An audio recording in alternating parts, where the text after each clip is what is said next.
"Sir, you can't bring that through security." The sharp voice of an airport staffer sliced through the terminal as every head turned. A tall man in uniform, his hands steady but his jaw tight, clutched a neatly folded American flag pressed against his chest. The crowd froze. The flag wasn't ordinary, it was draped in the honor guard case, the kind carried home from war. But the staffer, clipboard in hand, didn't see that. She saw only a potential violation. Before we move further into this story, let us know in the comments where you're watching from. We'd love to hear. Let's dive in. Murmurs rippled. A mother tugged her child closer. A businessman shook his head. The uniformed man stood straighter, his voice low, controlled, but edged with fire.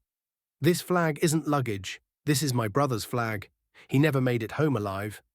The words hit like a hammer, but the staffer didn't flinch. She crossed her arms and said, "Rules are rules. You'll need to check it in."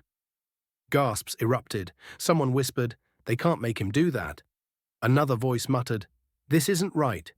Yet the uniformed man didn't argue. His eyes watered, but his posture held firm. "I gave my word," he said, his voice cracking. "I promised my mother this flag would never leave my hands."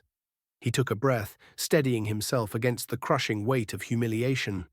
As the standoff grew louder, an old woman seated nearby began to cry quietly. A young boy tugged at his father's sleeve and asked, "Dad, why won't they let him keep it?"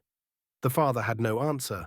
The tension swelled, heavy and suffocating, until it felt like the whole terminal was holding its breath. Then, in that frozen silence, the soldier's story poured out. Not in anger, but in grief.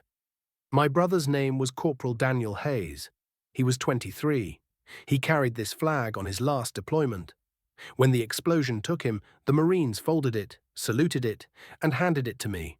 And I swore, no matter what, that I'd carry it until I reached our mother's front porch.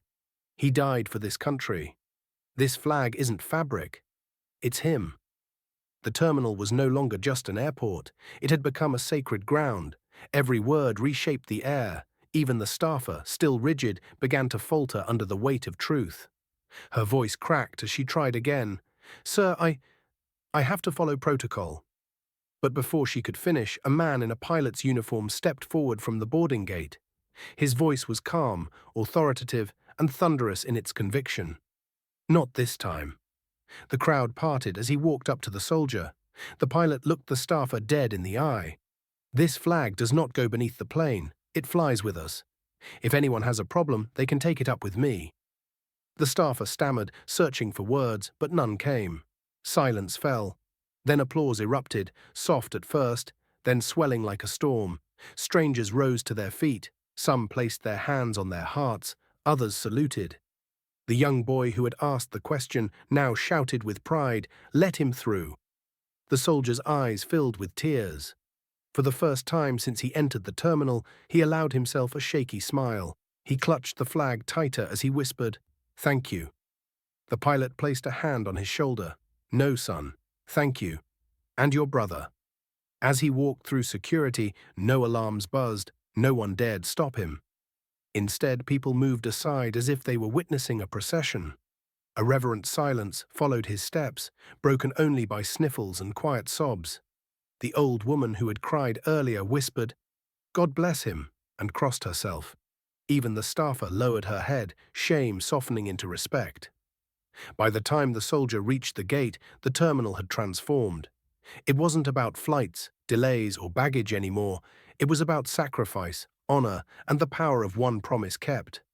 The flag, gleaming in its case, wasn't just cloth. It was memory. It was love. It was a brother's final journey home. And that day, everyone in that airport learned something unshakable. Rules mean nothing if they strip away respect. Some things are beyond protocol, some things are sacred. As the soldier boarded the plane, passengers erupted once more into applause, louder than before. The soldier paused, raised the flag slightly, and nodded.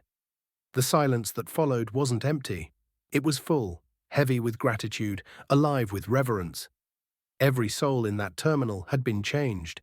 Because in the end, it wasn't the staffer's rules or the airport's authority that left the deepest mark. It was a promise, a brother's love, a flag that carried a life inside it. and it reminded everyone watching that respect costs nothing, but means everything. If this story touched you, don't forget to like the video, subscribe to the channel, and let us know how you feel in the comments.